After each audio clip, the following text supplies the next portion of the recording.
benar-benar berani pergi ke keluarga Chen. Terlebih lagi, dia secara khusus meminta Chen Beiyuan, tuan muda keluarga Chen. Aku khawatir akan ada pertunjukan bagus selanjutnya. Masalah ini melibatkan keluarga militer dari kedua kekaisaran dan bahkan tokoh-tokoh berpangkat tinggi tidak akan meremehkannya sedikit pun. Di permukaan, seluruh keluarga Chen dan sekitarnya tampak tenang dan damai, tetapi pada kenyataannya mereka telah menarik perhatian tokoh-tokoh penting yang tak terhitung jumlahnya. Bahkan kaisar perang tingkat 8 yang legendaris mungkin mengalihkan pandangannya ke arah ini. Lin Jiuzu berdiri sendirian di luar pintu, mengabaikan mata yang mengintip di sekelilingnya, menatap lurus ke gerbang keluarga Chen di depannya.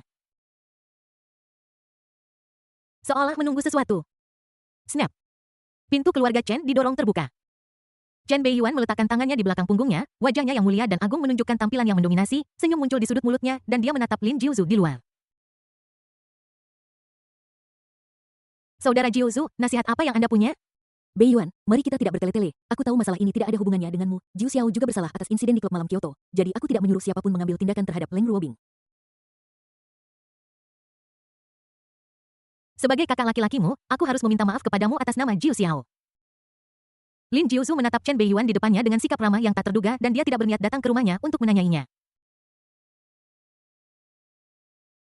Dia bahkan berinisiatif untuk meminta maaf atas nama Lin Jiu Xiao sebagai putra sulung keluarga Lin. Jelas peristiwa klub malam Kyoto tidak bisa disembunyikan dari tuan muda keluarga Lin. Dia juga sangat menyadari kepribadian dan perbuatan bunuh diri saudara laki-lakinya yang ketiga.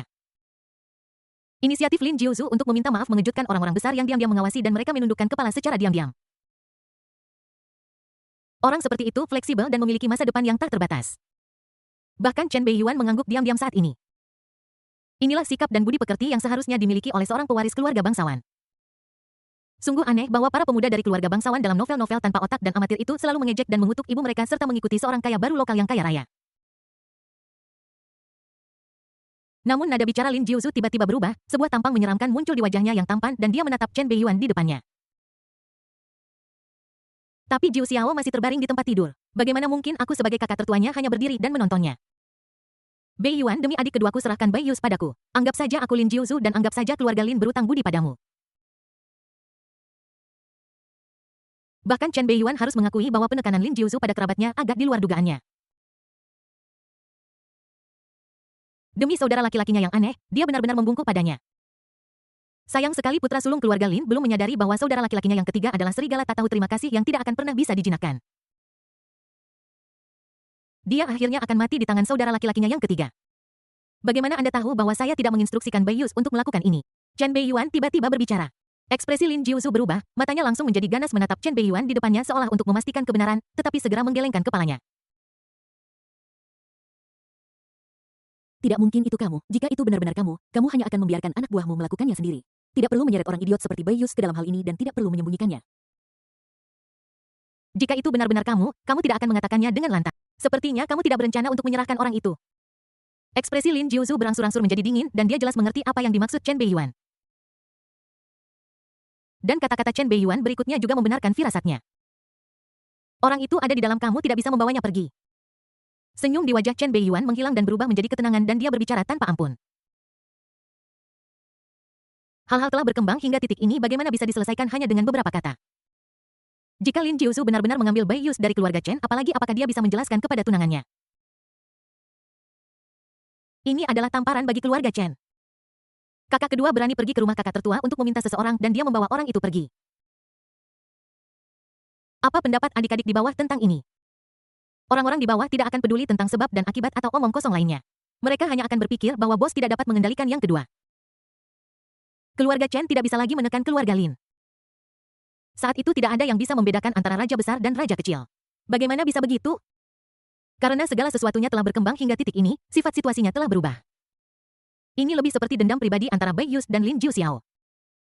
Akan lebih akurat untuk mengatakan bahwa itu adalah konfrontasi antara dua keluarga kekaisaran, keluarga Chen dan keluarga Lin. Kalau begitu, Jiuzu ingin belajar dari Anda, tuan muda dari keluarga Chen, seberapa besar bobot yang Anda miliki sebagai raja muda yang disebutkan oleh Master Pavilion Tianji. Chen Beiyuan, apakah kamu berani bertarung? Lin Jiuzu memiliki ekspresi mengerikan di wajahnya dan mata dingin dan dia langsung menantang musuh untuk bertarung. Pada titik ini tidak mungkin dia akan menyerah. Bagaimanapun, kamu masih harus melakukannya. Kenapa tidak? Chen Beiyuan menjawab dengan mendominasi. Boom!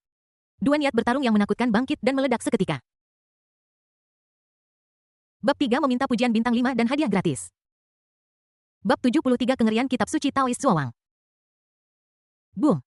Dengan rusaknya negosiasi.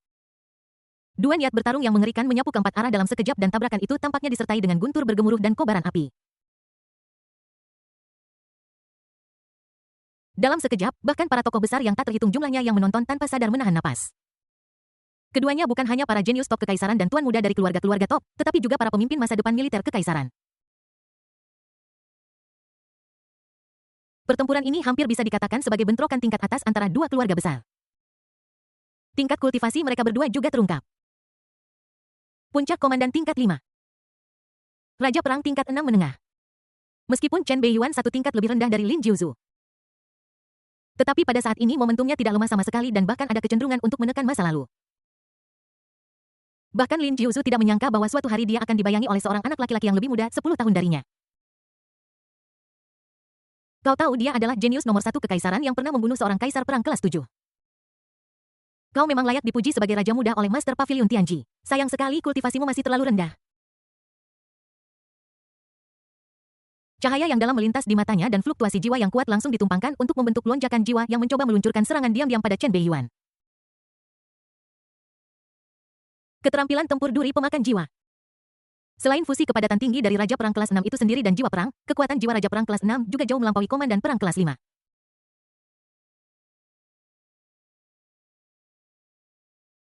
Tidak berlebihan untuk mengatakan bahwa kesenjangan di antara mereka adalah puluhan atau bahkan ratusan kali.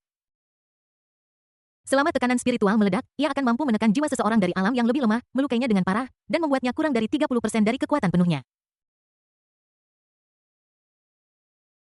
Ini adalah penekanan alami yang dibawa oleh tingkat kultivasi yang tinggi. Gerakannya, duri pemakan jiwa, adalah keterampilan bertarung berbasis jiwa dan sangat langka. Dia menemukan kesempatan itu dari mayat iblis pemakan jiwa busuk yang secara tidak sengaja dia temui di reruntuhan yang ditinggalkan. Dulu digunakan bahkan monster kelas atas lainnya pun akan menderita. Sekarang menggunakannya untuk berurusan dengan Chen Beiyuan benar-benar menindas yang lemah. Namun adegan berikutnya benar-benar mengejutkan Lin Jiuzhu. Mata Chen Beiyuan yang gelap dan dalam tidak menimbulkan riak dan dia masih berdiri tegak dan agung seperti puncak yang menjulang tinggi. Gelombang misterius beredar di tubuhnya dengan mudah menghalangi duri pemakan jiwa. Duri pemakan jiwaku sama sekali tidak berpengaruh. Bagaimana ini mungkin? Secercah keterkejutan melintas di mata Lin Jiuzhu. Dia sudah tahu sebelumnya bahwa tubuh fisik Chen Beiyuan luar biasa jauh melampaui Raja Perang biasa, tetapi jiwanya juga sangat kuat sampai sedemikian rupa.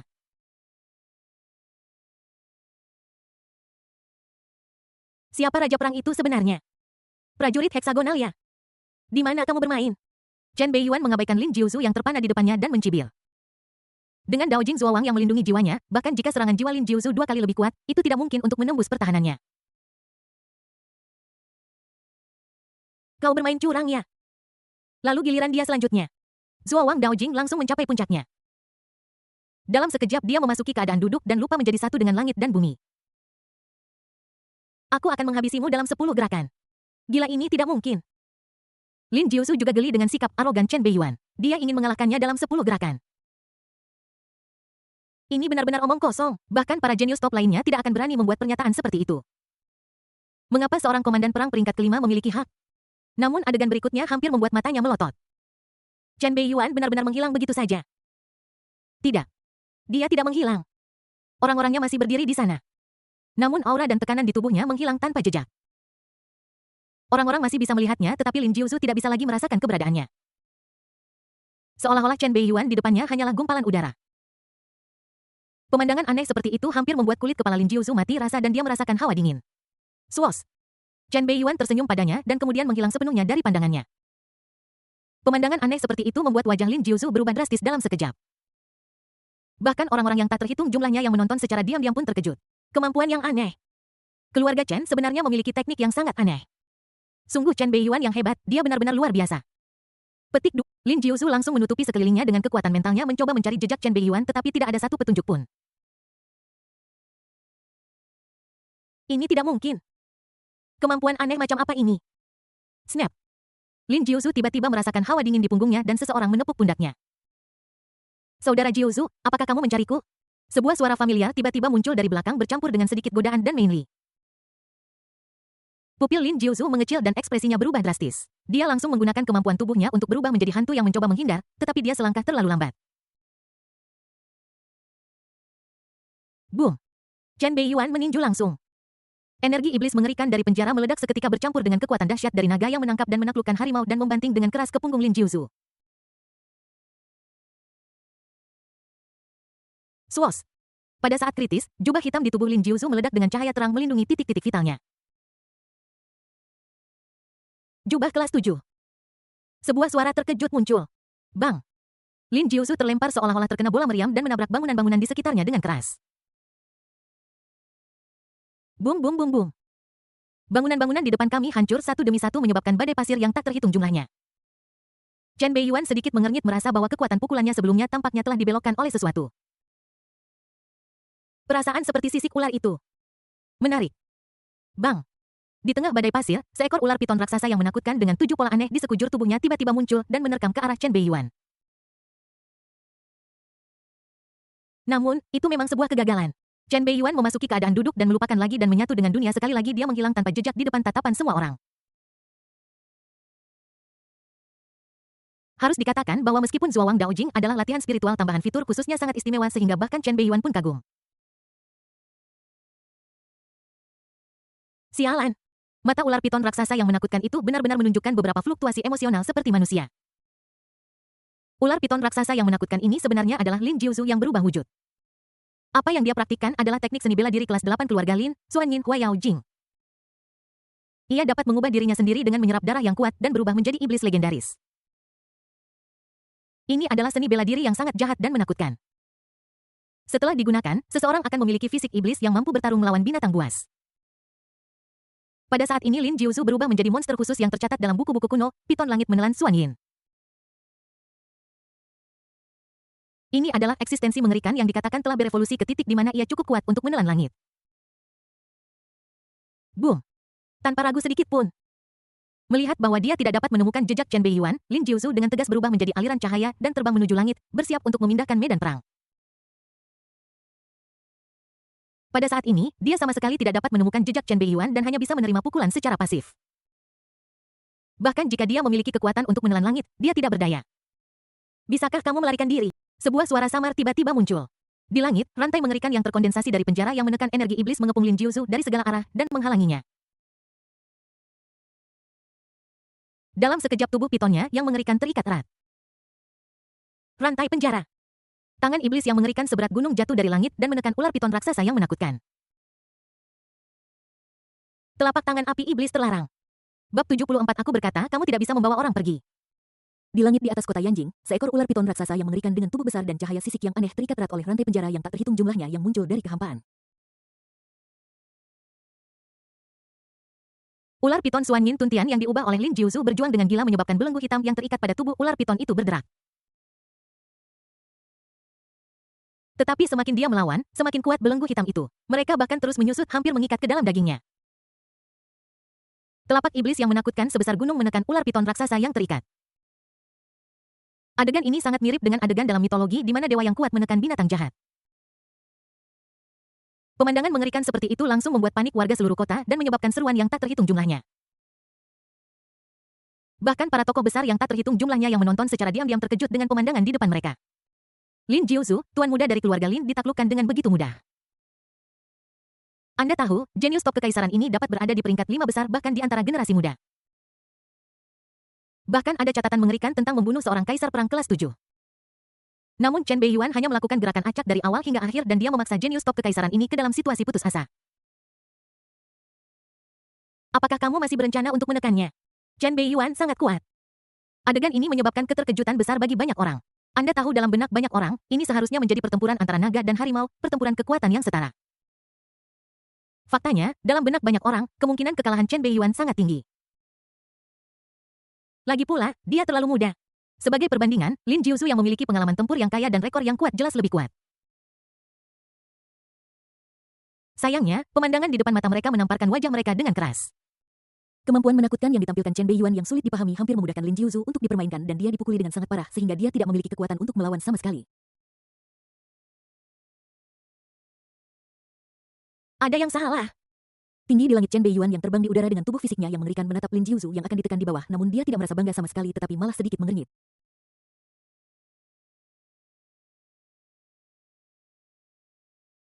Semuanya berjalan begitu lancar, terlalu lancar. Apakah Lin Jiuzu benar-benar selemah itu? Bagaimana bisa semudah itu dianggap sebagai pewaris oleh keluarga papan atas? Kecuali dia melakukannya dengan sengaja. Pada saat ini mata ular jahat dari ular piton raksasa yang terikat dan menakutkan itu tiba-tiba menatap ke arahnya seolah-olah telah menembus awan dan kabut yang tak terhitung jumlahnya dan melihat sosoknya. Sebuah cahaya jahat tiba-tiba meledak dari mata ular itu, langsung menembus telapak tangan api iblis terlarang yang seberat gunung, membatu dan langsung menyerang Chen Beiyuan.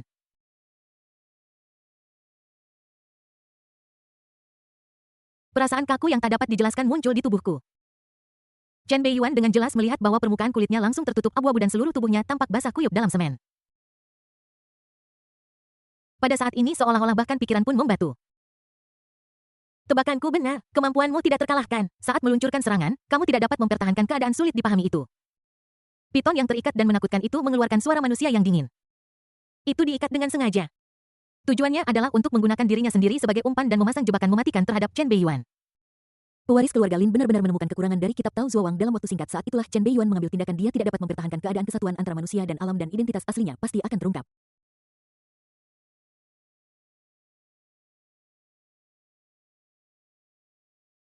Ini adalah kesempatannya untuk membalas. Bakat bertarung yang begitu tajam benar-benar mengerikan. Bahkan Chen Beiyuan yang membatu saat itu tidak bisa tidak mengagumi reaksi cepatnya. Tentu saja, tidak seorang pun dari mereka yang dapat ditunjuk sebagai pewaris keluarga bangsawan memiliki kehidupan yang sederhana. Roar. Seekor binatang buas yang mengerikan dengan tanduk kambing dan tubuh manusia yang memancarkan aura buas tiba-tiba muncul di belakangnya membuka mulutnya yang berdarah hitam pekat dan menelan Chen Beiyuan. Ini persis seperti semangat juang tertinggi Lin Jiuzu, Tao Ti. Tao Ti binatang buas legendaris.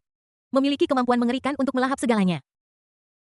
Sedini mungkin ketika dia menjadi raja perang peringkat ke-6, Lin Jiuzu telah mengembangkan kekuatan magis yang kuat dengan semangat juang Tao Ti-nya sendiri sebagai intinya yang seharusnya berhasil dipraktikkan oleh kaisar perang peringkat ke-7.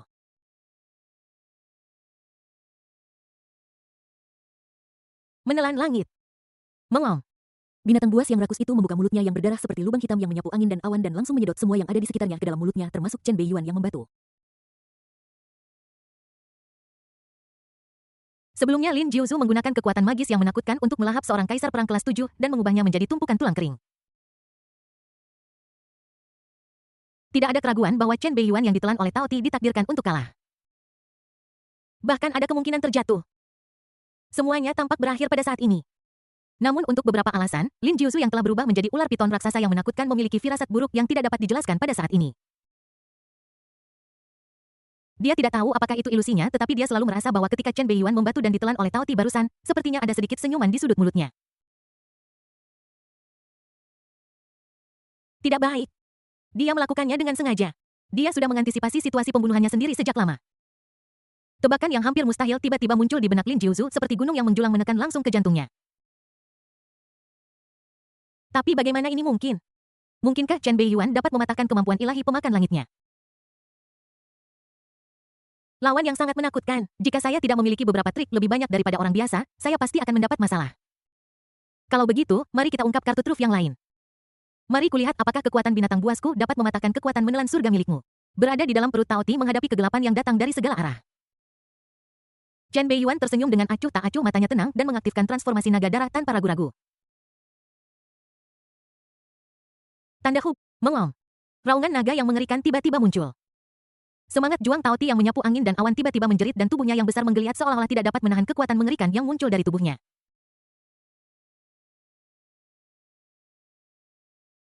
Boom! Sepasang cakar tajam yang ditutupi sisik naga merah tiba-tiba menembus perut Tao Ti, merobek ruang terbuka. Retakan langsung muncul di tubuh roh perang Tao Ti. Robek. Di tengah tatapan tidak percaya dan lolongan Tao Ti. Sepasang cakar tajam yang ditutupi sisik naga merah marun benar-benar mencabik-cabik Tao Ti yang baru saja memamerkan kekuatannya dari dalam keluar. Semangat juang Tao Ti yang tercabik-cabik langsung menghilang dan berubah menjadi cahaya bintang. Sosok yang memancarkan tekanan mengerikan yang ditutupi sisik naga merah tinggi perawakannya dengan wajah jahat dan agung tiba-tiba muncul di depan semua orang. Itu adalah Chen Beiyuan. Ini tidak mungkin. Kamu juga telah mengembangkan kekuatan magis. Lin Jiuzu yang semangat juangnya terkoyak dan jiwanya terluka menatap sosok yang mendominasi itu dengan mata terbelalak tak percaya. Bukan hanya dia, tetapi bahkan banyak pejabat tinggi kekaisaran yang mengawasinya pun kepalanya berdengung. Seorang komandan perang peringkat kelima benar-benar menguasai kekuatan magis. Apakah ini bertentangan dengan kehendak surga? Air mata. Sosok Chen Beiyuan yang mendominasi dan dingin tiba-tiba merobek ruang dan muncul di depan Lin Jiuzu yang terkendali seolah-olah berteleportasi siap untuk meninjunya. Tidak baik.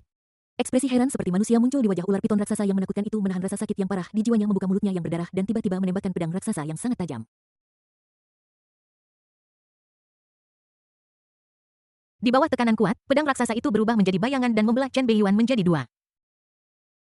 Ternyata itu adalah senjata ilahi kelas 7. Bahkan pada saat ini Lin Jiuzu masih memiliki kartu tersembunyi ini di tangannya. Pada jarak sedekat itu ditambah dengan ketajaman senjata ilahi tingkat 7, bahkan seorang kaisar perang tingkat 7 akan terbelah dua jika dia tidak berhati-hati. Jika itu orang lain, dia mungkin berhasil. Sayang sekali dia bertemu Chen Beiyuan. Celang.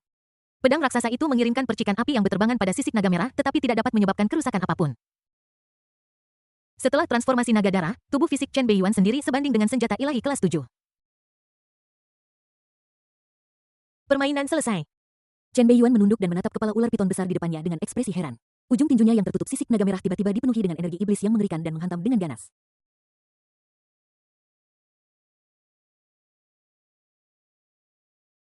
Tidak. Boom. Monster besar jatuh dari langit seperti meteor, sisik ular yang tak terhitung jumlahnya hancur dan jatuh dengan berat ke tanah. Boom. Sebuah lubang besar dan dalam tiba-tiba muncul di luar gerbang keluarga Chen. Lin Jiuzu yang dipukuli kembali ke wujud manusia berdiri di lubang yang dalam jubah kelas 7-nya robek berkeping-keping dengan retakan di sekujur tubuhnya dan daging serta darah merah yang terus menggeliat di dalamnya dapat terlihat samar-samar.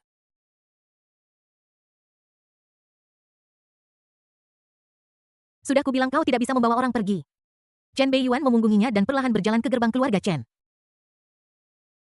Snap. Pintu perlahan tertutup. Lin Jiuzu yang berdiri gemetar dan kulit yang tertutup retakan di tubuhnya tiba-tiba rontok dan dia berubah menjadi pria berlumuran darah dalam sekejap. Snap. Dia jatuh. Bab 75 mantra melumpuhkan kekuatan magis. Lin Jiuzu kalah. Pria muda dan kuat ini yang dipuji oleh keluarga Dong Hualin karena memiliki potensi untuk menjadi seorang kaisar dan yang setidaknya bisa berada di peringkat 5 besar jenius di kekaisaran dikalahkan begitu cepat sehingga banyak orang tidak punya waktu untuk bereaksi.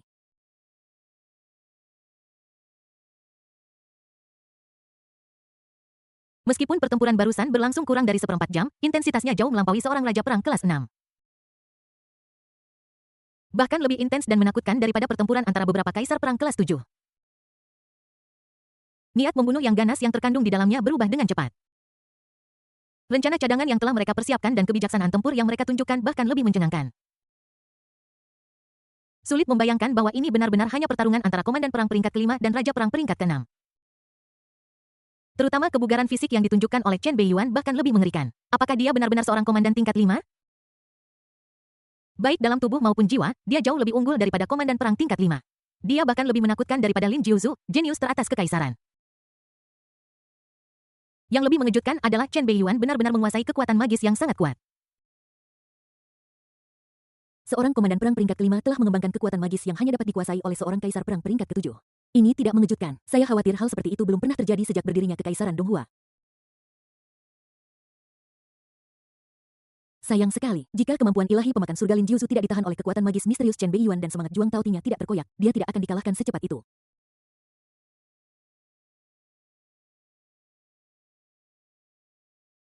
Kekalahan Lin Jiuzu tidak adil. Jika itu adalah jenius lain dari kekaisaran, dia mungkin akan berhasil. Sayang sekali dia bertemu dengan monster yang lebih muda, lebih kuat, dan lebih menakutkan darinya. Awalnya saya berpikir bahwa Chen Beiyuan akan membutuhkan beberapa tahun lagi akumulasi sebelum dia bisa setara dengan monster generasi muda seperti Lin Jiuzu. Sekarang sepertinya saya salah. Sekarang sepertinya di antara generasi muda pria kuat, Chen Beiyuan kemungkinan berada di antara 3 teratas. Ombak sungai Yangtze di belakang mendorong ombak di depan. Dengan seorang jenius seperti itu, keluarga Chen akan makmur selama ratusan tahun atau bahkan 1000 tahun. Banyak tokoh terkemuka dari kekaisaran yang datang untuk menonton melihat pintu tertutup keluarga Chen dan Lin Jiuzu yang terluka parah dan jatuh koma, dan tidak bisa menahan diri untuk tidak terkejut.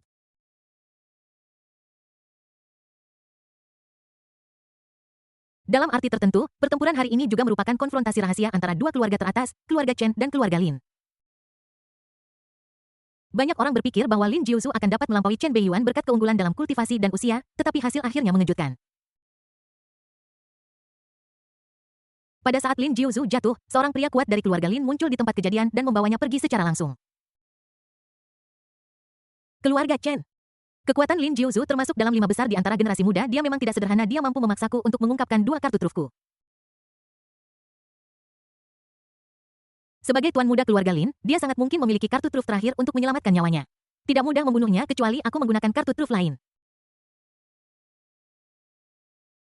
Tetapi mengapa aku harus membunuhnya? Belum lagi setelah kematian Lin Jiuzu, keluarga Lin pasti akan benar-benar menjadi gila dan berperang dengan keluarga Chen. Pada saat itu, bukankah itu akan membuka jalan bagi Lin Jiuxiao dan Lin Xiao, naga yang bersembunyi dan anak Phoenix untuk naik ke tampuk kekuasaan? Saat ini Lin Jiuzu lebih berharga hidup daripada mati. Mata Chen Beiyuan suram dan dia bergumam pada dirinya sendiri. Keluarga-keluarga terkemuka memiliki banyak cara. Bahkan tuan muda dari keluarga seperti Lin Jiuzu memiliki cara untuk menjaga nyawa mereka tersembunyi di dalam tubuh mereka. Para kaisar perang tingkat 8 itu biasanya akan meninggalkan tanda spiritual tersembunyi di tubuh ahli waris mereka yang akan diaktifkan secara otomatis pada saat-saat kritis. Dalam keadaan seperti itu, hampir sangat sulit untuk membunuh pewaris keluarga-keluarga top ini. Inilah alasan mendasar mengapa pertempuran Chen Beiyuan dan Lin Jiuzu barusan hampir merupakan pertarungan satu kali tanpa ampun.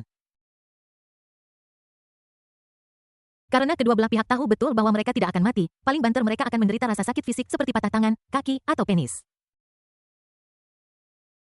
Ketika saatnya tiba, ambillah harta karun ajaib dari langit dan bumi dan hubungkanlah. Dalam novel aslinya, alasan mengapa Lin Jiuzu, tuan muda keluarga Lin, meninggal adalah karena dia bertarung sampai mati dengan tubuh aslinya, penjahat yang ditakdirkan, yang menyebabkan dia menggunakan kartu truf penyelamat hidupnya dan terluka parah.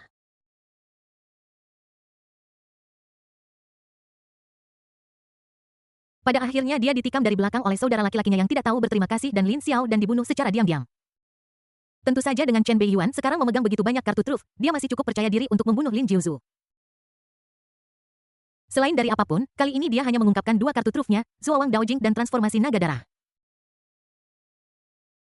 Selain itu, dia juga memiliki sutra medis tanpa kata batu ajaib anu kaisar naga darah kuno, kunci penjara naga senjata ajaib tingkat 8 abis jiwa pertarungan bawaan dan kartu truf lainnya yang belum dimainkan.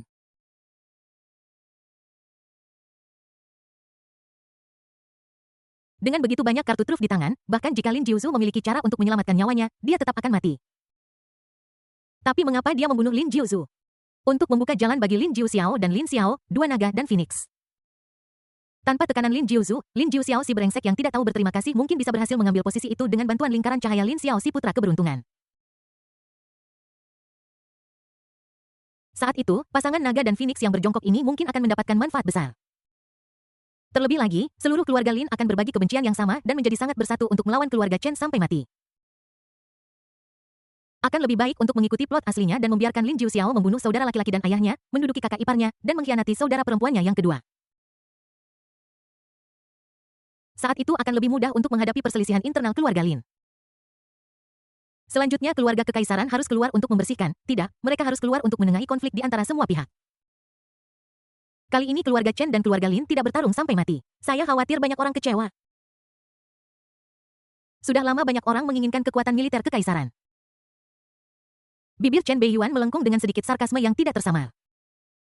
Pada saat ini sistem untuk mengubah takdir melawan langit yang sudah lama tidak aktif muncul kembali.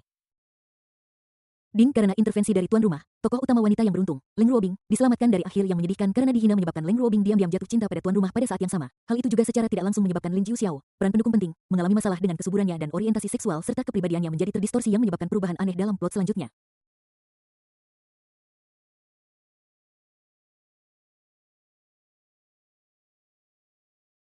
Ding selamat kepada tuan rumah karena telah menerima hadiah khusus buah darah naga X2. Ding, tuan rumah membuat langkah kuat dan di depan umum sebagai tuan muda keluarga Chen, dia mengalahkan tuan muda keluarga Lin, Lin Jiuzu, peran pendukung penting yang memberikan pukulan berat bagi reputasi keluarga Donghua Lin dan mengumumkan kepada dunia luar bahwa keluarga Donghua Chen adalah nomor 1 di militer.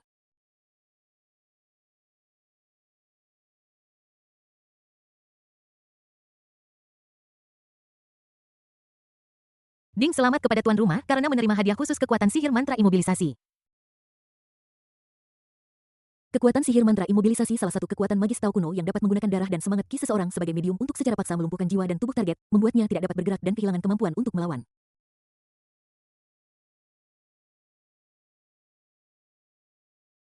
Efek spesifik tergantung pada perbedaan kultivasi antara kastor dan orang yang dikutuk.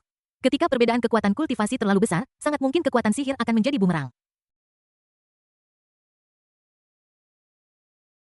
Tanda Minta pujian bintang 5 dan hadiah gratis. Bab 76 Kakak Lin Jiu Xiao meninggal. Tidak perlu banyak bicara tentang buah dao darah naga. Itu adalah benda suci tertinggi di mata banyak pembudidaya tubuh. Chen Beiyuan pernah meminum pil di alam rahasia naga darah. Dengan restu kolam darah naga, tidak hanya tubuhnya mencapai tingkat yang sebanding dengan senjata ilahi kelas 6, dia juga memahami kekuatan magis binatang buas transformasi naga darah.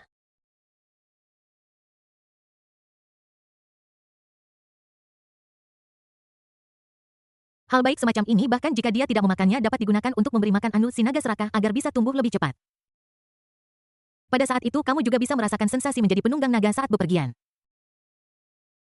Aku hanya bertanya-tanya apakah Anu akan setuju untuk membiarkannya namun, mempertimbangkan kepribadiannya yang rakus dan suka bermain, seharusnya tidak sulit. Jika benar-benar tidak berhasil, ambil saja sebatang bambu, ikat buah darah naga di atasnya, dan letakkan di depan Anu. Naga konyol ini mungkin mulai bermain terlebih dahulu dan tidak peduli dengan orang tambahan di atasnya. Namun dibandingkan dengan buah dao darah naga, Chen Beiyuan lebih memperhatikan kekuatan supernatural terbarunya saat ini. Dia sangat tertarik dengan kekuatan magis ini. Mantra imobilisasi kekuatan magis Tao kuno asalnya sangat mengesankan. Kekuatan sihir ini mengingatkan saya pada seekor monyet yang suka makan buah persik. Saat mencuri buah persik di taman persik, ia sepertinya menggunakan mantra imobilisasi untuk melumpuhkan 7 bidadari. Jika protagonis digantikan oleh orang lain, 7 bidadari akan hamil pada saat itu. Sayang sekali monyet itu hanya suka makan buah persik dan tidak suka wanita. Namun, jika monyet itu tidak pergi memetik buah persik, bukankah dia akan berakhir sebagai menantu monyet yang tinggal di sana? Dia tidak akan ditekan selama 500 tahun. Masih terlalu muda. Pikiran Chen Beiyuan melayang saat dia mengingat seekor monyet yang sangat populer di kehidupan sebelumnya dan sudut mulutnya sedikit melengkung. Setelah kembali ke kamar, dia melihat wanita muda yang dingin dan cantik, An Biyu, yang datang untuk menyambutnya. Dia tiba-tiba menjadi tertarik dan mengulurkan jarinya dan mengetuk ringan. Tentu saja.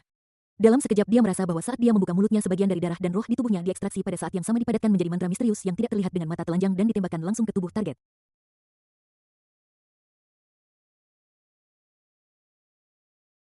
Hos. An Biyu yang menyambutnya dengan tatapan hormat di wajahnya baru saja membuka mulutnya ketika dia tiba-tiba merasakan tubuh dan jiwanya jatuh ke dalam keadaan aneh tertentu. Dia tidak dapat bergerak dan terpaku di tempatnya. Hanya pikirannya yang tetap jernih dan sedikit rasa takut tiba-tiba muncul di matanya yang menawan.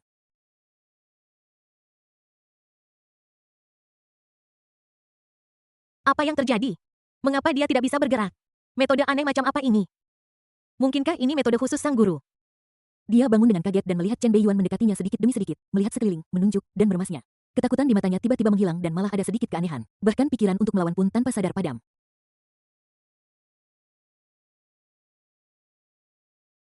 Mantra imobilisasi ini memang misterius meskipun An Biyu baru saja memulihkan kultivasinya, dia juga seorang kaisar perang tingkat 7, tetapi dia juga diimobilisasi.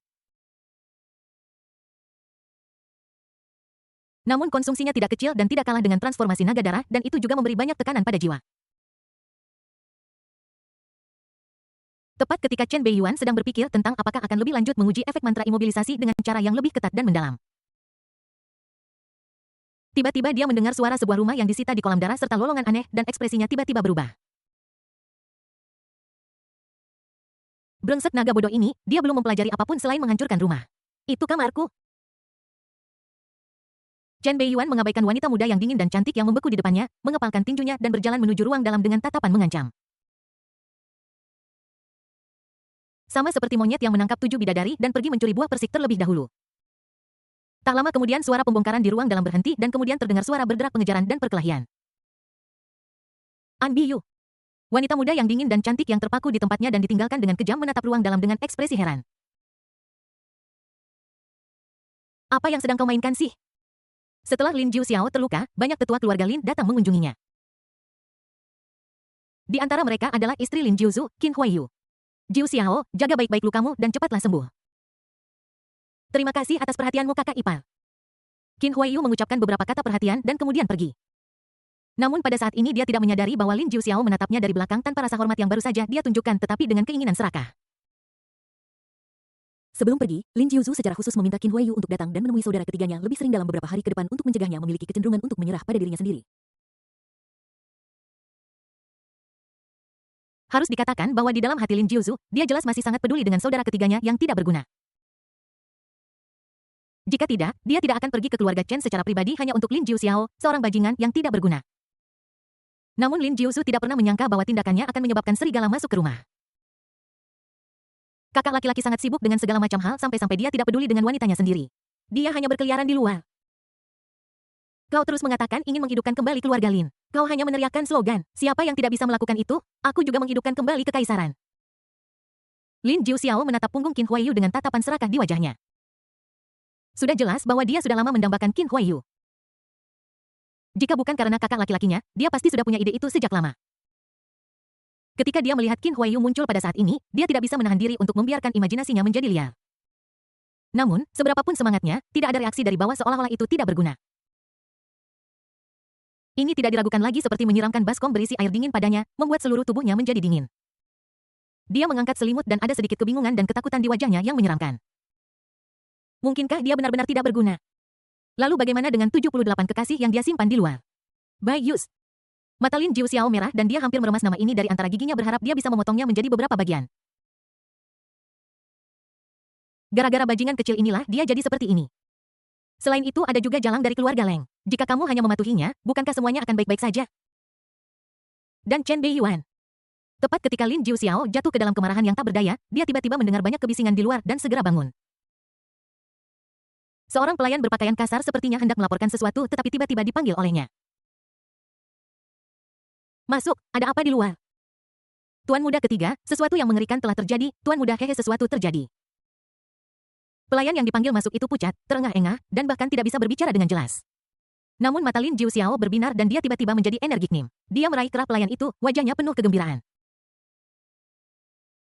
Apa yang terjadi pada kakak laki-lakiku? Apa yang terjadi pada kakak laki-lakiku? Apakah dia mati? Apakah dia dipukuli sampai mati oleh Chen Beiyuan? Apakah ayahku berencana untuk memilih pewaris baru? Ceritakan padaku dengan cepat. Bab 77 Putra Keberuntungan yang tidak bisa tertawa. Ketika Lin Jiuxiao mendengar bahwa sesuatu telah terjadi pada kakak laki-lakinya, reaksi pertamanya bukanlah kesedihan yang mendalam, tetapi kegembiraan yang luar biasa. Bagaimana dia bisa naik tahta jika kakak laki-lakinya tidak mati? Bagaimana dia bisa bermain dengan kakak ipar perempuannya jika kakak laki-lakinya belum meninggal? Tidak masalah apakah kakak laki-laki tertua sudah meninggal atau masih hidup. Yang paling penting adalah apakah dia bisa mencapai puncak dan bermain dengan kakak ipar perempuan tertua. Adapun fakta bahwa kakak laki-laki tertua saya meninggal karena dia. Tidak masalah, saya pasti akan membawa keluarga Dong Walin memeluk kakak ipar perempuan tertua saya dan membalaskan dendam atas kematian kakak laki-laki tertua saya. Menjadi saudara di dalam hati. Tidak, kakak laki-laki saya sudah meninggal, saya harus menangis beberapa air mata. Jika tidak, dia tidak akan bisa menipu orang tua di rumah itu. Bagaimana jika dia tidak diizinkan untuk mengambil posisi itu? Lin Jiuxiao menekan kegembiraannya dan mencoba memasang wajah sedih dan meneteskan beberapa air mata buaya, tetapi dia tidak bisa berhenti tertawa. Aku harus mengatakan dialah yang harus menjadi binatang buas itu. Dalam novel aslinya, Lin Jiuxiao mungkin satu-satunya bakat yang bisa menandingi putra keberuntungan Lin Xiao dalam hal garis bawah. Namun, sebelum impian Lin Jiuxiao menjadi pewaris terwujud, pelayan yang gemetar ketakutan di depannya menghancurkan mimpinya dengan kata-kata berikutnya. Tuan muda ketiga, tuan tertua belum meninggal. Ekspresi wajah Lin Jiuxiao membeku tampak senang dan sedih terlihat sangat lucu seperti badut. Dia menatap penjahat di depannya matanya langsung menjadi menyeramkan dan menakutkan. Apa katamu? Tuan muda ketiga, tuan muda tertua belum meninggal, dia hanya terluka parah dan pingsan. Wajah pelayan itu menjadi pucat saat dia menjelaskan dengan gemetar. Jelas bahwa dia baru saja melihat dan mendengar sesuatu yang seharusnya tidak dia ketahui. Tuan muda ketiga sepertinya ingin tuan muda pertama mati. Snap. Lehernya patah. Tubuh itu jatuh langsung ke tanah. Kamu pengkhianat, aku tahu kamu mata-mata yang mengintai di keluarga Lin. Reaksiku tadi hanya untuk menipumu. Aku tidak menyangka kamu masih tidak bertobat dan bahkan berani menabur perselisihan di antara kami bersaudara. Kamu pantas mati. Wajah Lin Jiuxiao dipenuhi amarah. Dia mengepalkan tinjunya erat-erat dan dengan marah meneriaki mayat di tanah dengan kata-kata yang benar. Namun pada saat ini dia dipenuhi dengan keterkejutan dan amarah, untungnya tidak ada pihak ketiga di sekitar. Jika tidak, berdasarkan apa yang baru saja dia katakan, posisi kepala keluarga Lin tidak ada hubungannya dengan dia. Tidak. Kakak laki-laki tertuaku belum meninggal jadi aku tidak bisa mengambil posisi itu sendiri, aku hanya bisa menahankannya untuk saat ini. Dia harus terlebih dahulu memecahkan masalah tenaga hidupnya yang tidak dapat digunakan. Ketika kekuatan tidak tersedia, keindahan tidak boleh hilang. Lagi pula keluarga Lin tidak akan memilih seseorang tanpa keturunan sebagai kepala keluarga. Masalah ini membuatku pusing. Tiba-tiba Lin Jiuxiao teringat sesuatu sepertinya Lin Xiao pernah membual kepadanya tentang betapa hebat dan kuatnya keterampilan medisnya. Aku hanya tidak tahu apakah itu benar atau tidak. Biarkan Lin Xiao datang. Tanda Halaman belakang rumah. Lin Xiao ditelanjangi dan digantung terbalik, tubuhnya dipenuhi dengan bekas cambuk dan wajahnya penuh dengan penghinaan dan amarah. Tepat ketika Lin Jiuxiao mendapat masalah, dia ditangkap oleh orang-orang yang dikirim oleh Lin Jiuzhu. Awalnya dengan kepribadian Lin Jiuzhu, Lin Xiao pasti sudah mati. Namun aku tidak tahu apakah itu lingkaran cahaya protagonis yang berperan. Setelah bangun, Lin Jiuxiao berbicara kepada kakak laki-lakinya dan memintanya untuk menyelamatkannya. Jadi Lin Xiao protagonis dari Dokter Ajaib selamat. Namun hukuman mati dapat dihindari, tetapi hukuman penjara seumur hidup tidak dapat dihindari. Dia akhirnya dicambuk. Setelah digantung sepanjang malam, Lin Xiao tidak bisa lagi menahan kebenciannya terhadap Lin Jiuzhu. Bahkan kebencian yang dia miliki karena mengirim gadis itu pergi sebelumnya dialihkan ke Lin Jiuzhu. Namun sebelum dia bisa menemukan cara untuk berurusan dengan Lin Jiuzhu, dia samar-samar mendengar beberapa berita yang tidak dapat dipercaya dari seorang pelayan yang lewat. Chen Beiyuan mengalahkan Lin Jiuzhu dalam 10 gerakan. Ini tidak mungkin. Lin Xiao tampak tidak percaya. Dia tahu betul betapa kuatnya Lin Jiuzhu. Chen Beiyuan mengalahkannya hanya dalam 10 gerakan. Meskipun Lin Xiao masih tidak mempercayainya, dia merasa seolah-olah sebuah batu besar menekan hatinya. Pada saat ini, sesosok tubuh berjalan lurus ke arahnya. Halaman utama keluarga Lin. Makhluk ular panjang tanpa kulit yang memperlihatkan daging merah dan tendon yang berdenyut samar ditempatkan di tempat tidur seperti sisik yang dikupas. Terangi daerah sekitarnya untuk menyehatkan jiwa. Biasanya Lin Jiuzhu sebagai tuan muda keluarga Lin harus menerima perawatan terbaik sesegera mungkin setelah dibawa kembali ke keluarga.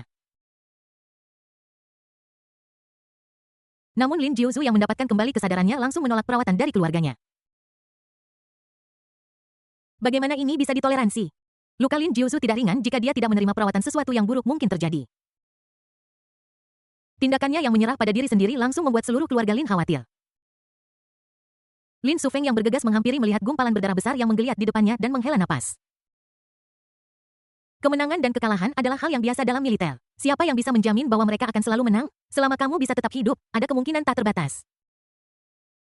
Jiuzhu, bukan hal buruk kamu kalah kali ini. Kamu terlalu bangga sebelumnya dan tidak mengalami terlalu banyak kemunduran. Kegagalan ini mungkin membantumu berkembang. Dulu aku menamaimu Jiuzhu karena aku berharap kau memiliki ambisi untuk memerintah Jiuzhu, menciptakan prestasi besar bagi keluarga, dan memimpin keluarga Lin ke puncak yang lebih tinggi. Hanya karena kemunduran yang kau alami, apakah kau akan menyerah dan jatuh ke dalam kebejatan? Mengingat saat itu aku juga kalah dari Chen Zeking, tapi kenapa? Selama bertahun-tahun keluarga Chen telah menekan keluarga Lin berkali-kali dan aku telah menanggungnya semua. Mereka yang ingin mencapai hal-hal hebat harus terlebih dahulu belajar untuk bersabar. Penahanan sementara adalah untuk serangan balik yang lebih baik di masa depan.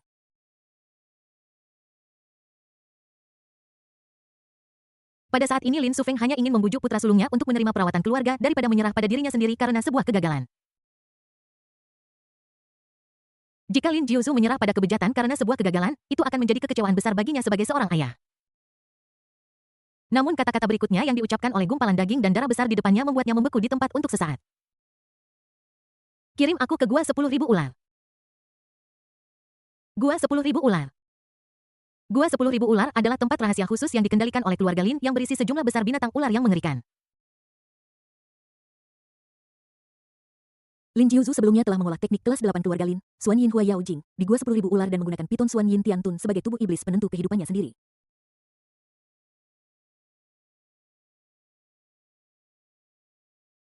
Del. Pupil Lin Sufeng bergetar saat dia menatap tubuh besar dari daging dan darah yang menggeliat di depannya. Dia samar-samar melihat lapisan tipis film hitam tumbuh di bawah daging dan darah merah itu. Apakah ini akan melepaskan kulitnya? Saya mengerti, tidak heran Anda memilih Xuan Yin Tian Tun Piton sebagai tubuh iblis natal Anda. Setiap kali ular melepaskan kulitnya, itu adalah kehidupan baru dan awal untuk menjadi lebih kuat. Meskipun Anda kalah dari Chen Beiyuan kali ini, Anda memang mempercepat proses ganti kulit dan mendapatkan banyak manfaat. Anda hancur lalu bangkit kembali. Wajah berwibawa Lin Sufeng tidak bisa menyembunyikan kegembiraan. Dia tidak pernah membayangkan bahwa putra sulungnya tidak hanya tidak menyerah setelah kekalahan telak ini, tetapi malah mendapat keuntungan besar dan memiliki kemungkinan untuk maju lebih jauh. Hahaha, dengan bakat dan keberuntungan seperti itu, tidak perlu khawatir keluarga Lin tidak akan makmur. Jangan beritahu adikku yang kedua tentang apa yang terjadi hari ini. Lin Sufeng tertegun lalu mengangguk dalam diam. Tanda hubung. Lin Xiao tidak pernah bermimpi bahwa orang yang pertama kali melihat keterampilan medisnya yang sempurna adalah seorang pria. Ketika dia diturunkan dari halaman belakang dan dibawa ke kamar Lin Jiuxiao, dia langsung mengerti tujuan pihak lain. Lin Xiao sangat percaya diri dalam hal ini. Bukankah hanya karena sudah layu dan tidak bisa digunakan? Masalah macam apa ini? Kau tahu dia adalah pria yang memiliki kitab klasik medis tanpa kata. Jiu Xiao meridianmu di bagian bawah sana tersumbat menyebabkanmu kehilangan perasaan. Penyakit kecil seperti itu dapat disembuhkan hanya dengan satu suntikan. Lin Xiao penuh percaya diri dan dia ingin pamer di depan Lin Jiu Xiao untuk meningkatkan nilainya sendiri dan menyebarkan keterampilan medisnya yang luar biasa. Pada saat itu, dengan mengandalkan keterampilan medisnya, dia akan bisa menjadi tamu kehormatan dari semua pihak. Jadi di bawah tatapan Lin Jiu Xiao yang setengah percaya dan setengah ragu, dia langsung menggunakan jarum ilahi es dingin yang tercatat dalam kitab medis tanpa kata dan menusukkannya ke tubuh bagian bawah Lin Jiu Xiao. Swish! Sekali tembak. Lin Jiu Xiao pertama kali merasakan sensasi menggelitik kemudian rasa dingin dan langsung berseru kaget. Aku merasakannya, aku merasakan. Saudara Lin, kau benar-benar tidak melebih-lebihkan, kau benar-benar dokter ajaib. Sebagai tanggapan, Lin Xiao hanya tersenyum acuh tak acuh, tetapi segera dia tidak bisa lagi tersenyum. Karena Lin Jiu Xiao di depannya benar-benar bereaksi terhadapnya. Lin Xiao. Bab 78 ketika keluarga Chen melakukan sesuatu, mereka tidak membutuhkan bukti apapun, kecurigaan sudah cukup. Tanda ada apa? Mungkinkah jarum sedingin es memiliki efek seperti ini? Itu tidak benar. Lin Xiao tidak memikirkan hal itu pada awalnya tetapi berpikir bahwa mungkin ada masalah dengan keterampilan medisnya. Namun segera dia menemukan bahwa sepertinya ada sesuatu yang salah dengan cara Lin Jiu Xiao memandangnya. Entah kenapa ketika Lin Jiu Xiao melihat ada harapan untuk kekuatan hidupnya pulih dia sangat bersemangat sehingga dia merasa bahwa wajah Lin Xiao yang tabah, ekspresi serius, dan mata fokus di depannya semua membawa pesona yang tidak dapat dijelaskan.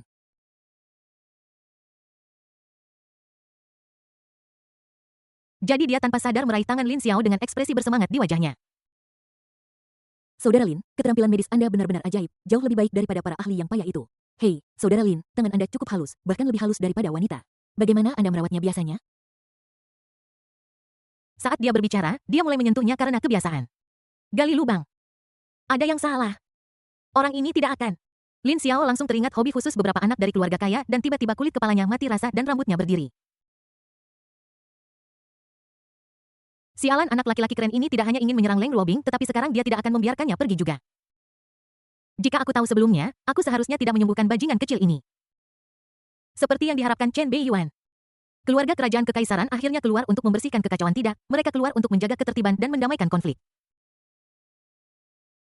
Keluarga kerajaan kekaisaran meminta keluarga Donghua Chen dan keluarga Donghua Lin untuk fokus pada harmoni dan menggunakan senjata mereka secara eksternal daripada internal. Sebelum Chen Beiyuan dan Lin Jiusu berkonfrontasi langsung dan dua keluarga teratas bertarung langsung, keluarga kerajaan kekaisaran bahkan tidak keluar untuk menghentikan mereka. Sekarang setelah masalah selesai, mereka bergegas keluar untuk menjaga perdamaian. Dapat dikatakan bahwa pihak yang paling kecewa karena keluarga Chen dan keluarga Lin tidak bertarung kali ini mungkin adalah keluarga kerajaan dan keluarga terkemuka lainnya. Tidak ada cara lain, jika dua keluarga terkemuka ini, yang bersama-sama memegang 80% kekuatan militer kekaisaran, hidup harmonis dan tidak terpisahkan, pihak pertama yang mengutuk mereka adalah keluarga kerajaan. Akan sangat baik jika kita bisa bertarung. Pada saat itu keluarga kekaisaran akan dapat menggunakan kesempatan ini untuk melemahkan kekuatan kedua keluarga dan mengambil kembali sejumlah kekuatan militer. Keluarga-keluarga terkemuka lainnya juga telah lama mendambakan kekuatan militer di tangan kedua keluarga ini dan selalu ingin terlibat. Sayang sekali aku tidak pernah menemukan kesempatan itu. Saya pikir ini mungkin menjadi sebuah kesempatan. Namun setelah Chen Beiyuan mengalahkan Lin Jiusu dengan kekuatan besar. Putra kedua dari keluarga Donghua Lin dengan cepat menyerah dan dengan cepat mencapai penyelesaian internal dengan kakak laki-laki tertua dari keluarga Donghua Chen dan dengan mudah mengesampingkan masalah ini. Rekonsiliasi cepat antara kedua keluarga itu pasti membuat frustrasi rencana banyak orang. Rumah leluhur keluarga Leng. Leng Ruobing yang hendak membawa ayahnya yang koma untuk bersembunyi selama beberapa hari tertegun ketika mengetahui bahwa keluarga Chen dan keluarga Lin telah mencapai kesepakatan.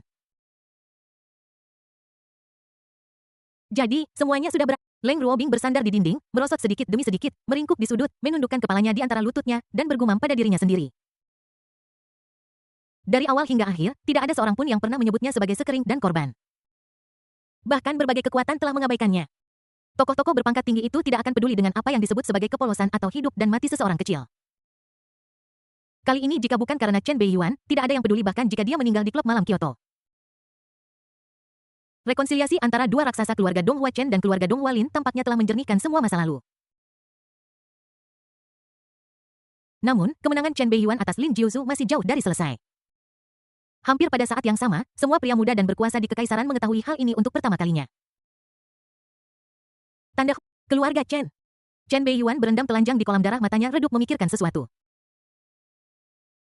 Anu yang seharusnya lebih dari 10 meter, sekarang kurang dari setengah meter dan langsung melilit tubuhnya.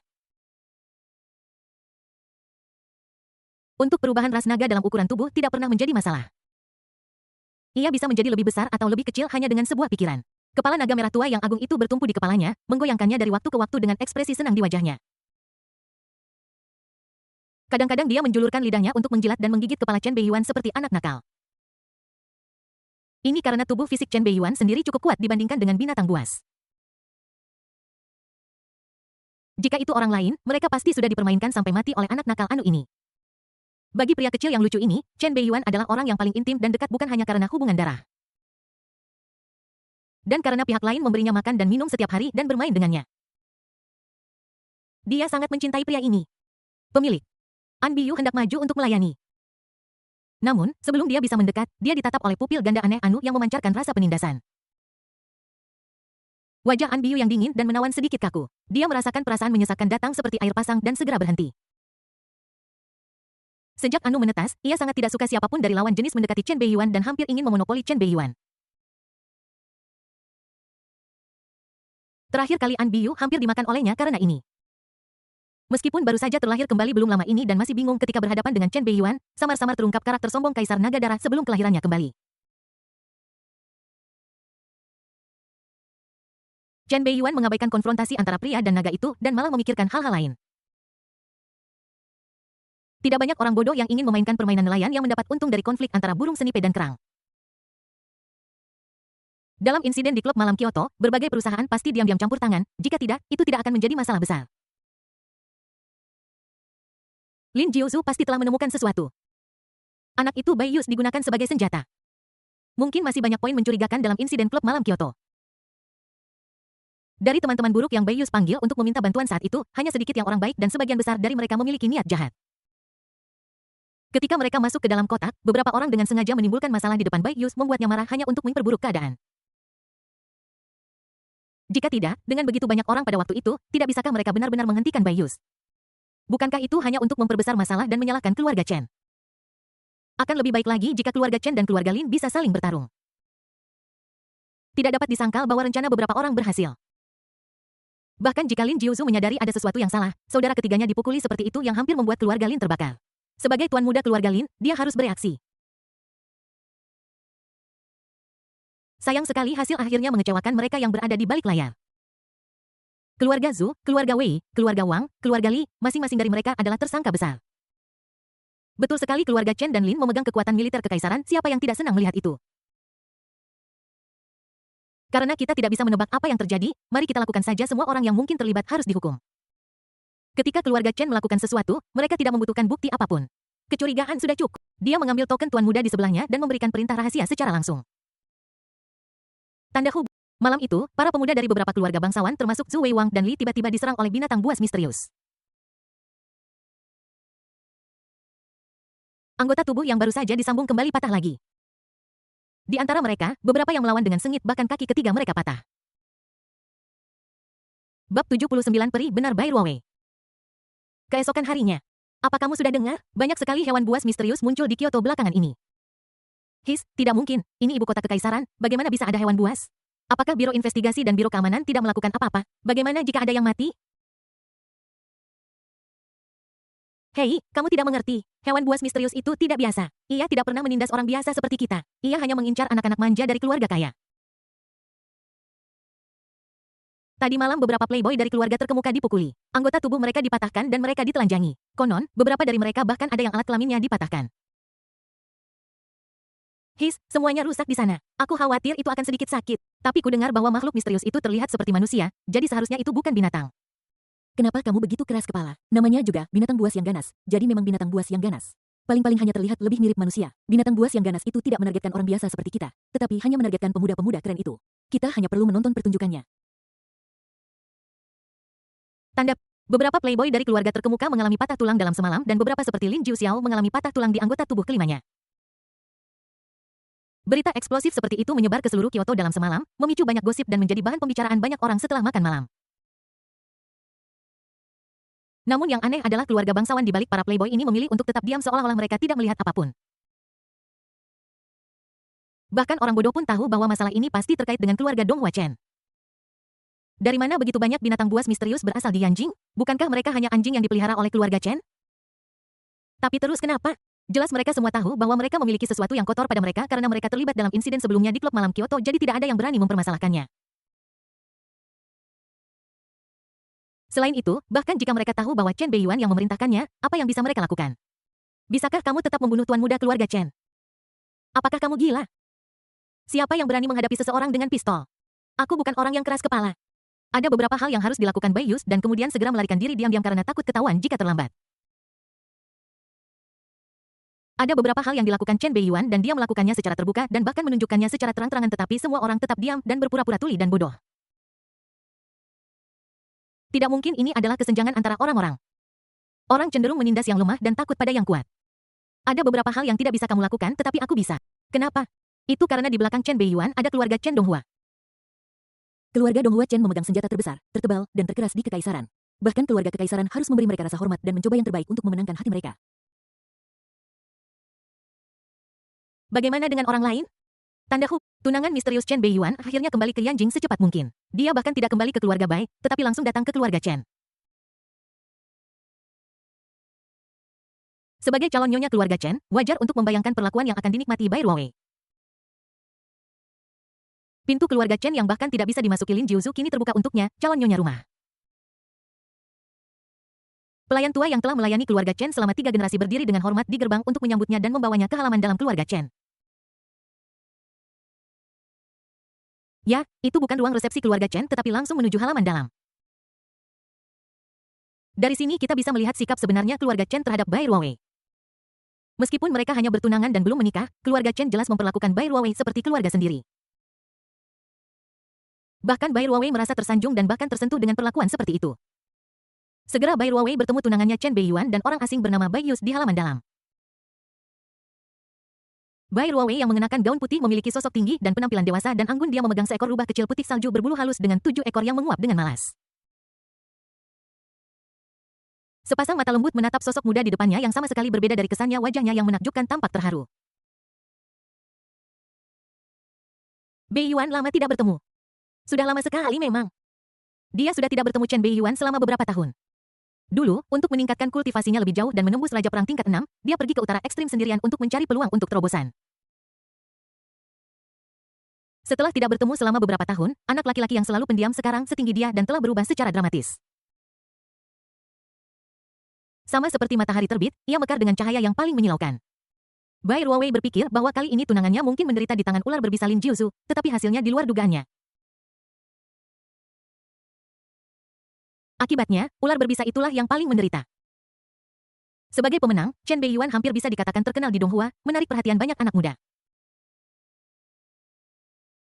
Dapat dikatakan bahwa hasil pertempuran itu secara langsung mematahkan beberapa rumor sebelumnya. Bai Ruowei mulai mengerti dengan sangat jelas betapa besar beban dan tekanan yang telah dipikul oleh anak laki-laki berusia 12 tahun itu 6 tahun lalu. Karena ramalan yang dibuat oleh Master Pavilion Tianji, pemuda ini telah menarik perhatian hampir seluruh kekaisaran Donghua. Di usia ketika dia seharusnya membiarkan sifatnya menjadi liar, bocah pendiam ini memilih pelatihan yang membosankan. Masa kecilnya hampir seluruhnya dihabiskan untuk latihan terus-menerus. Di balik lingkaran cahaya yang tampak mempesona hari ini, tidak ada yang tahu berapa banyak darah dan keringat yang telah ditumpahkan. Lama tidak bertemu Ruowei. Chen Beiyuan memiliki senyum di wajahnya dan menatap tunangan nominalnya dengan mata yang rumit. Tepat ketika mereka bertemu, penjara yang menekan energi iblis di tubuhnya mulai menunjukkan tanda-tanda menjadi gelisah. Alasan kegelisahannya adalah Bai Ruowei di depannya. Tunangan saya ini bukanlah orang biasa.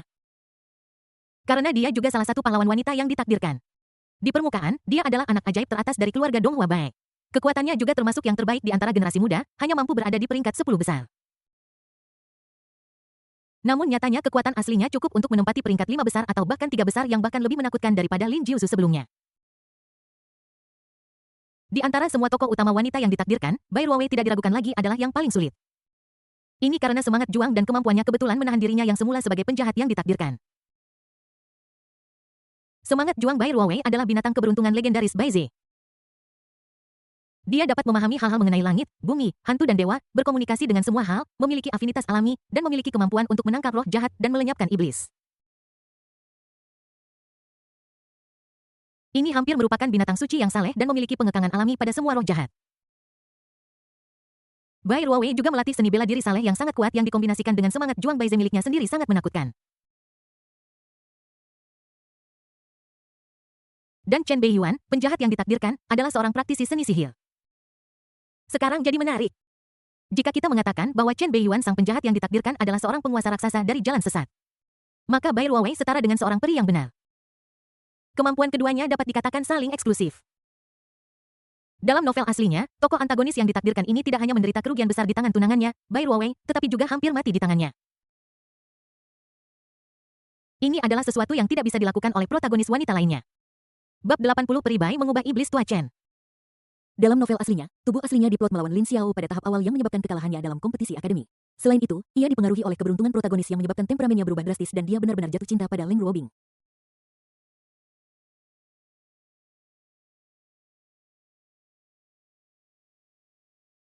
Karena alasan ini, tubuh aslinya tidak hanya menyerah pada gagasan membunuh putrinya untuk membuktikan kebenarannya, tetapi juga berinisiatif untuk memutuskan pertunangan dengan keluarga Bai dan ingin menikahi Leng Ruobing. Kali ini keluarga Bai benar-benar tersinggung. Pada saat yang sama, dia juga sangat menyinggung tunangannya, Bai Ruowei. Bai Ruowei, sang tokoh utama wanita yang beruntung, tampak seperti ratu yang lembut seperti kakak perempuan di sebelah rumah. Dia selalu memiliki daya tarik alami dan daya pikat suci seperti peri yang saleh. Namun, itu hanyalah penyamaran. Faktanya, kepribadiannya sangat ekstrim, sombong, gila, dan bahkan memiliki keinginan yang mengerikan untuk mengendalikan.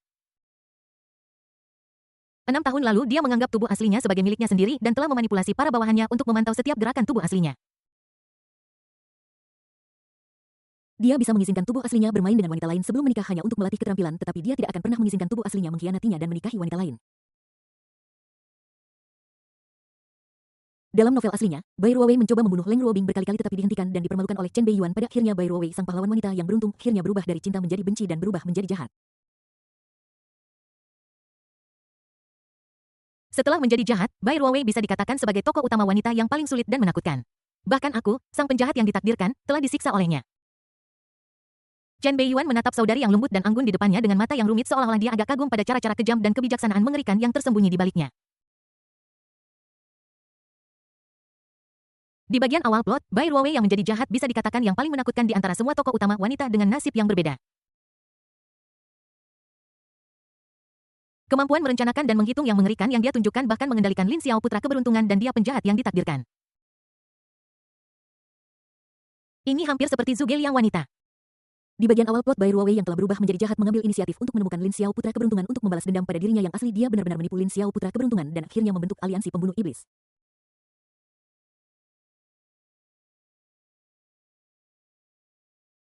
Khusus untuk menghadapi iblis asli. Segera dalam tata letak pertama yang dipimpin oleh Bai Ruowei, Lin Xiao berinisiatif untuk bertindak sebagai umpan untuk memancing tubuh asli. Pada saat yang sama, dia juga meminta seseorang untuk memimpin Chen Lao, pelindungnya.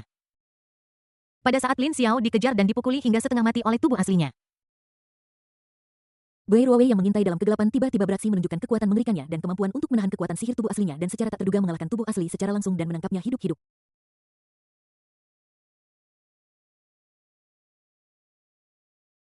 Orang asli dalam karya aslinya tidak memiliki sistem dan pasti mengalami banyak kemunduran selama pertumbuhannya sehingga kekalahan juga normal. Setelah Chen Beiyuan dikalahkan dan ditangkap hidup-hidup, Lin Xiao sangat gembira dan bersiap untuk membunuhnya. Namun pada saat ini Bai Ruowei mengatakan bahwa ada cara untuk mengubahnya dan menggunakannya untuk keuntungannya sendiri. Lin Xiao sangat gembira, berpikir bahwa metode keselamatan yang disebutkan Bai Ruowei adalah spiritual. Bagaimanapun, keluarga Bai adalah keluarga terkemuka dan pasti telah menguasai beberapa metode rahasia khusus. Jika mereka dapat mengendalikan Chen Beiyuan, itu sama dengan mengendalikan seluruh keluarga Chen Donghua secara tidak langsung. Manfaat yang terlibat begitu besar sehingga Lin Xiao sangat bersemangat hingga gemetar. Jadi dia setuju. Namun, yang tidak dia ketahui adalah bahwa metode keselamatan yang disebutkan Bai Ruowei bukanlah spiritual tetapi fisik. Jadi, iblis Chen yang kalah dibawa pergi oleh peri putih yang baik hati untuk diselamatkan dan keselamatan ini berlangsung selama 3 hari 3 malam. Sayang sekali iblis Chen masih memiliki sifat jahatnya dan menolak untuk menyerah. Namun 3 hari kemudian, peri Bai yang baik hati melembutkan hatinya dan melepaskan Chen si iblis dan kemudian memberitahu Lin Xiao bahwa pria itu tidak sengaja melarikan diri. Lin Xiao, bukankah kamu bilang kamu akan mengubah orang? Mengapa kamu melarikan diri saat mengubah mereka? Pria itu melarikan diri dan pemukulan yang diterimanya sebelumnya sia-sia. Lin Xiao ingin marah, tetapi Pri Bai menenangkannya dengan beberapa kata yang mengatakan bahwa menangkap iblis Chen hidup-hidup itu mudah dan dia hanya perlu menggunakan sedikit trik. Akibatnya, Pri Bai membodohi Lin Xiao putra keberuntungan dengan menambahkan CPU mental dan dia segera dibodohi lagi. Namun, Pri Bai masih memiliki kekuatan. Di tahap awal dan tengah plot, banyak kekalahan Chen Beiyuan terkait dengannya. Wanita ini dapat dikatakan sebagai penasihat militer wanita Lin Xiao. Dia telah menangkap iblis Chen Beiyuan hidup-hidup 7 kali berturut-turut. Setiap kali Lin Xiao mengusulkan untuk membunuh iblis Chen Beiyuan secara langsung, Pri Bai yang baik hati selalu melambaikan tangannya untuk menghentikannya, mengatakan bahwa tidak perlu terburu-buru dan dia bisa mencoba mengubahnya terlebih dahulu. Jika dia gagal, tidak akan terlambat untuk membunuhnya nanti. Pada akhirnya, iblis Chen yang ditangkap hidup-hidup selalu dibawa pergi oleh Pri Bai dan diubah serta ditangani dengan parah. Setiap kali iblis Chen berteriak ke langit dan bumi untuk meminta bantuan, tetapi tidak ada yang menjawabnya dan dia menderita penghinaan. Kemudian saat dia menyeberangi sungai, iblis Chen selalu menemukan kesempatan untuk melarikan diri dan kabur. Namun setiap kali iblis Chen melarikan diri, kekuatannya akan meningkat dengan cepat dan dia akan memukuli Lin Xiao putra keberuntungan dengan kekuatan yang semakin besar. Lagi pula kertas tidak bisa menutupi api. Beberapa protagonis wanita beruntung lainnya juga menyadari bahwa ada sesuatu yang salah sehingga mereka berlari untuk mengintip konversi peri putih dan kemudian melihat Chen Beiyuan yang sedang dipermainkan di konversi dan hanya memiliki setengah nyawanya yang tersisa.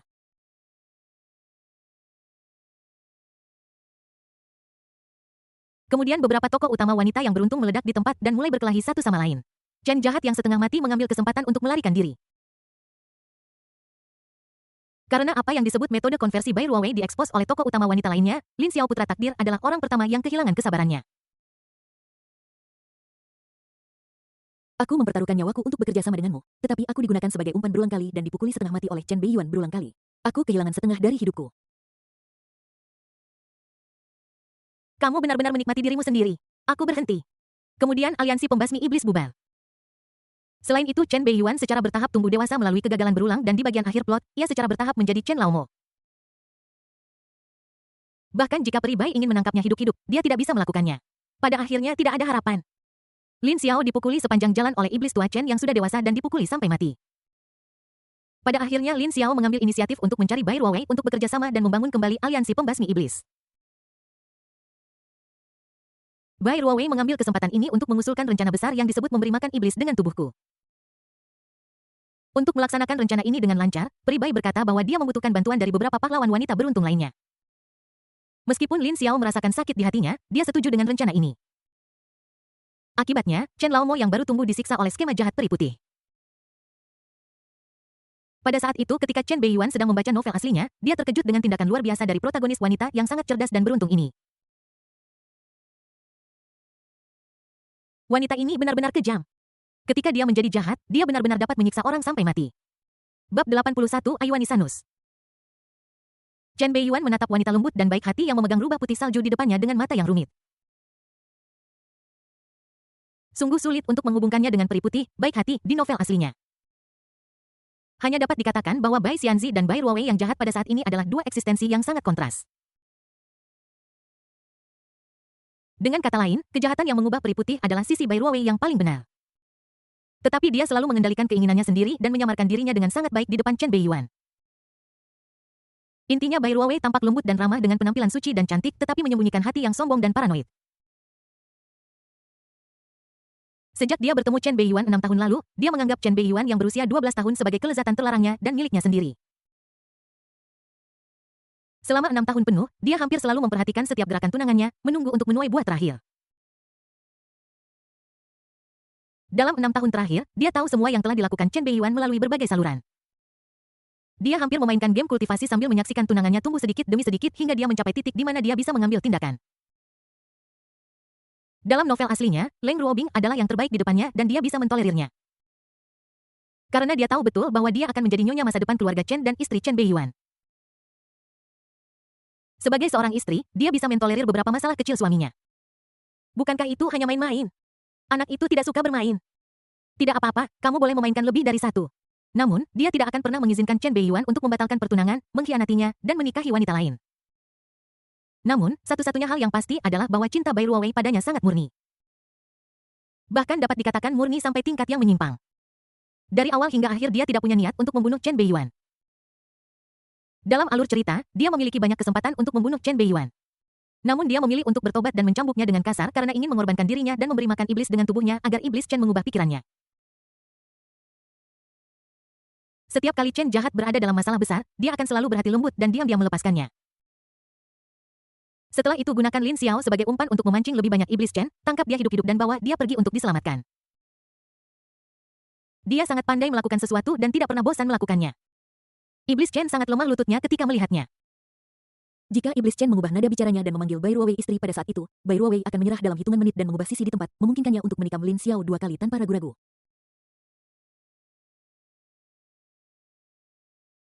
Yang bisa saya katakan hanyalah ini takdir. Ketika Chen Beiyuan membaca tentang emosi Bai Ruowei dalam novel aslinya yang hampir paranoid dan abnormal, dia merasa sangat tersentuh. Sekarang setelah melakukan perjalanan waktu dan menjadi Chen Beiyuan, dia merasa lebih emosional. Hei, tidak mudah memainkan peran penjahat yang ditakdirkan dalam novel urban keren. Semua orang ingin mendapatkannya. Atau jenis yang melibatkan melakukannya sampai mati. Ini benar-benar terlalu berlebihan. Sebaliknya, Lin Xiao, putra keberuntungan, tidak memiliki masalah seperti itu. Kecuali fakta bahwa dia memiliki terlalu banyak peran di kepalanya dan seringkali harus menanggungnya, yang lainnya cukup baik. Namun, Bai Ruowei masih memiliki batasan tertentu. Jika dia memulai 6 tahun lalu, aku benar-benar tidak bisa membayangkan adegannya. Chen Beiyuan bergidik, jelas ketakutan dengan pikiran yang tiba-tiba ini. Pada saat ini, Bai Ruowei yang sedang ditatap oleh Chen Beiyuan dengan mata penuh kasih sayang merasakan mulutnya kering, jantungnya berdebar kencang, dan seluruh tubuhnya memiliki beberapa reaksi aneh. 6 tahun. 6 tahun penuh kultivasi. Dia tidak tahu seberapa besar kasih sayangnya kepada pemuda di depannya. Akhirnya dia menunggu hari ini. Desis. Akhirnya tiba saatnya untuk bertindak. Bai Ruowei diam-diam menelan ludahnya berusaha untuk tidak kehilangan ketenangannya. Dia masih mempertahankan ekspresi lembut dan menatap pemuda di depannya yang tingginya sama dengannya dengan sedikit emosi. Ya, setelah tidak bertemu selama beberapa tahun, kamu sekarang setinggi aku. Matanya kabur seolah-olah dia merindukannya dan tanpa sadar dia mengulurkan tangannya untuk menyentuh kepalanya. Itu seperti hari ketika kita bertemu 6 tahun lalu. Namun, tepat ketika tangannya mendekat, sebuah kepala kecil tiba-tiba muncul dari kerah lengan baju Chen Beiyuan dan menggeram padanya seolah menyatakan kedaulatannya. Kekuatan naga yang menakutkan dan mengerikan tiba-tiba meletus. Bai Ruowei berhenti dan pupil matanya mengecil. Berkicau. Rubah putih salju di lengannya langsung berdiri, matanya menunjukkan keterkejutan, kemarahan, dan ketakutan, dan bahkan mengungkapkan aura binatang buas kelas 7. Ia juga menggeram seolah-olah melindungi tuannya.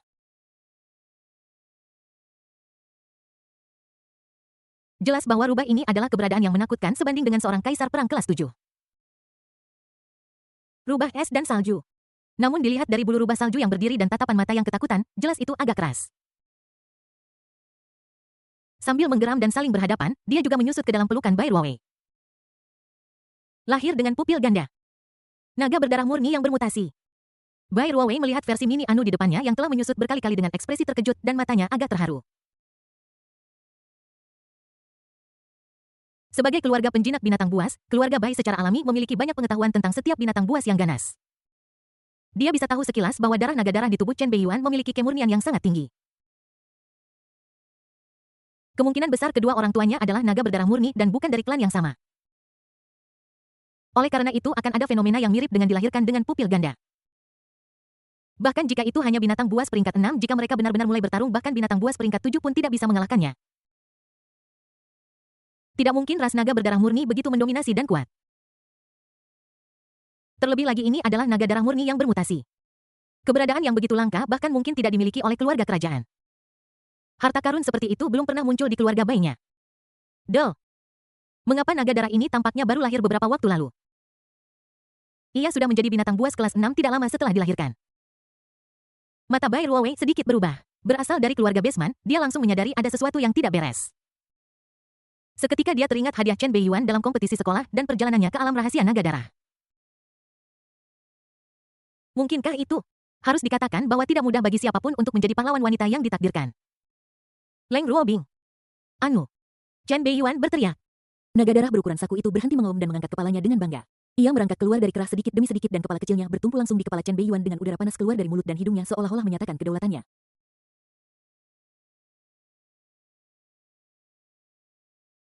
Ayuanisanus. Menanggapi pernyataan kedaulatan Anu yang hampir berlebihan, Chen Beiyuan hanya tersenyum tak berdaya. Meskipun telah terlahir kembali sebagai individu,